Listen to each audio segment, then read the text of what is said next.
Hello everyone, hope everyone is doing great in this crisis wherein we have to be self-quarantined and we have to fight against coronavirus.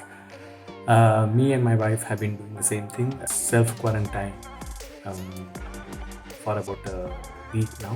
Whole through the week we were busy doing our daytime jobs and we had this weekend wherein we had some spare time.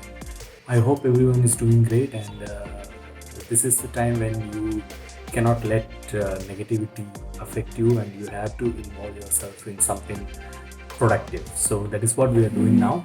I recently purchased a Nikon Z7 camera, which is a brilliant camera with a 45 megapixels, and I have shot one wedding in it. So wanted to explore the camera and I wanted to shoot more. I wanted to go out and do some portrait photography with it, but unfortunately due to the virus situation we could not go out, and as a responsible citizen I did not want to, I cancelled on my shoot. But I still wanted to do some sort of educational video while we are sitting here at our home instead of just watching some movies or series. So that is why I'm doing this video.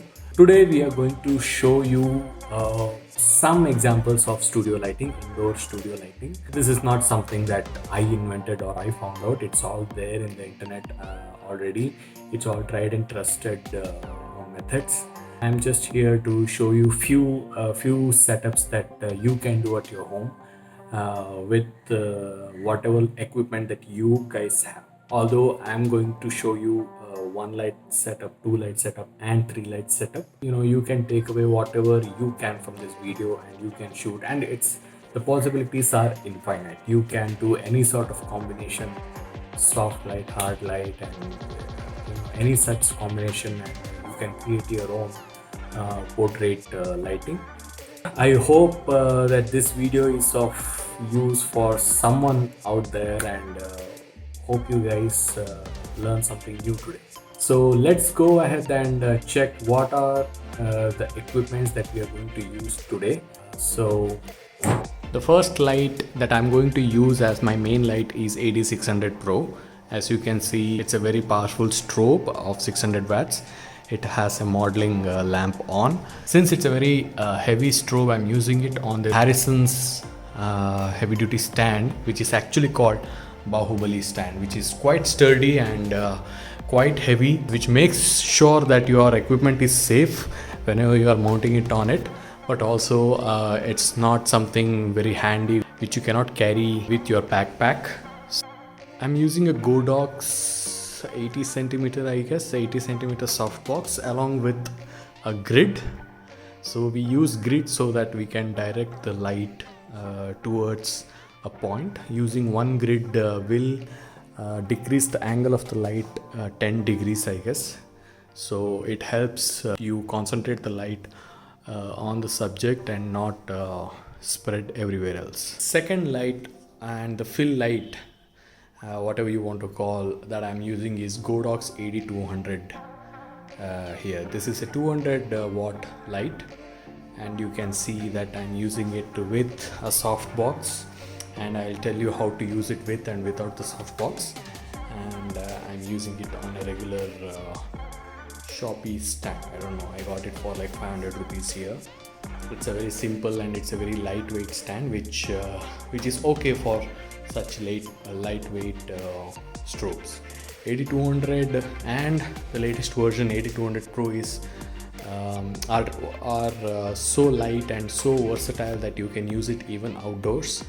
And most of the time this is my go-to light, since my AD600 Pro is very heavy and you cannot carry it everywhere. You need at least two people to set it up, and and it will take time to set up. So usually AD200 is my go-to light. I'm using an Elinchrom softbox here, which is, I think it's a 70 centimeter softbox, and it's double diffused.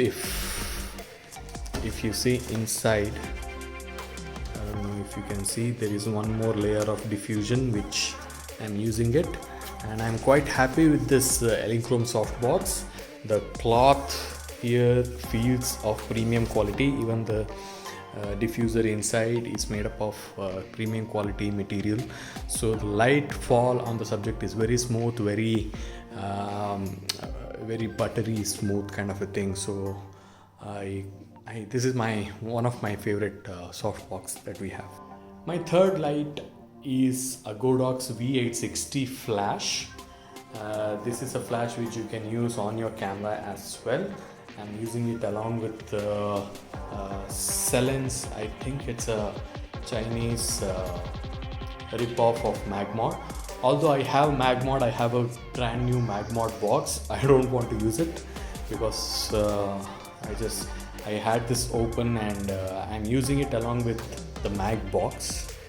And there you can see I'm using it with the grid and along with a red and yellow. I don't know if you can see the color here. I'm using it with a red and yellow gels, hoping to get a orange sort of spotlight here on the background. And I'm using a dark gray background, which is available for, I think it was 700 or 800 rupees in Amazon. If you set it up right, it will not give you any wrinkles like this. But yeah, so let's see, this is the first time that I'm using it, and let's see how it performs. So that's my third light, and it is mounted on Alta 233AB tripod, which is mainly I was going to use it for my camera, because I didn't want to carry my camera and shoot here, but then I did not have any other stand for my flash, so I'm using it now here for the flash, and I'm going to be doing a handheld shoot. The overall setup looks like this, and we'll be going to build up a shot. So meaning we'll first try to use a 600 Pro, and then we will try to see how we can incorporate the second light or the fill light, and then we will see what this third light will do. So this is going to be a very simple kind of a video. I don't want to talk about a lot of lighting techniques, lighting setups in just one video. We are going to keep this video short. Okay, I think we are ready. She's ready, and we are going to try our first shot, which is using only one light, which is AD600 Pro. Afterwards, let's build the shot as and when we go ahead with the shoot.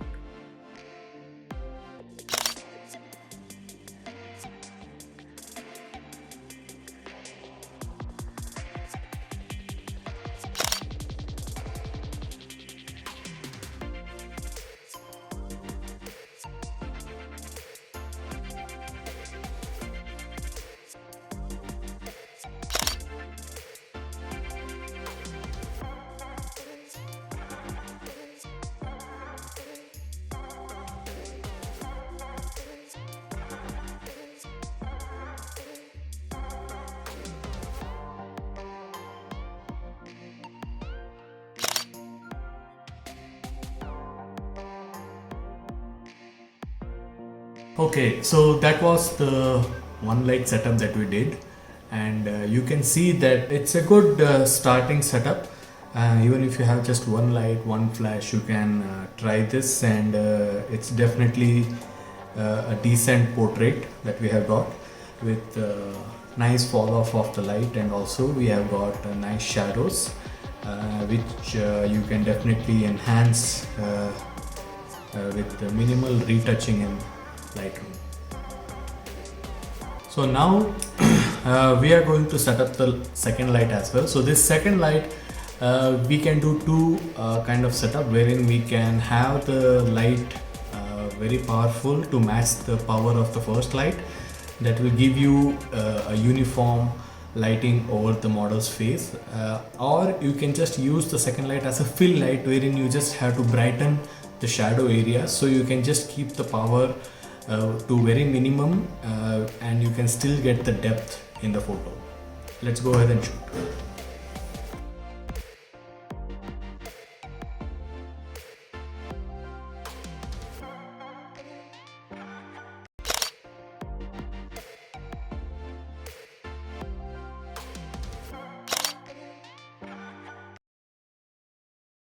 Okay, so that was two light setup. You can see that you can have both the options wherein you have the power equal on both the lights, both the strobes, and also you can have some sort of depth by lowering the power of your fill light. Now I'm going to add a third light on the background just so that we have some sort of the background was very boring, so just so that we have some interesting happening in the background, we are going to add a third light onto the background.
Thank you so much for watching. That was the video, that was the shoot with 1, 2, and 3 light setup. Hope you liked it.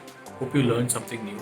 And if you know something else, please comment. If you want me to make a video of something else, please comment. And yeah, be safe out there, and let's fight this coronavirus together.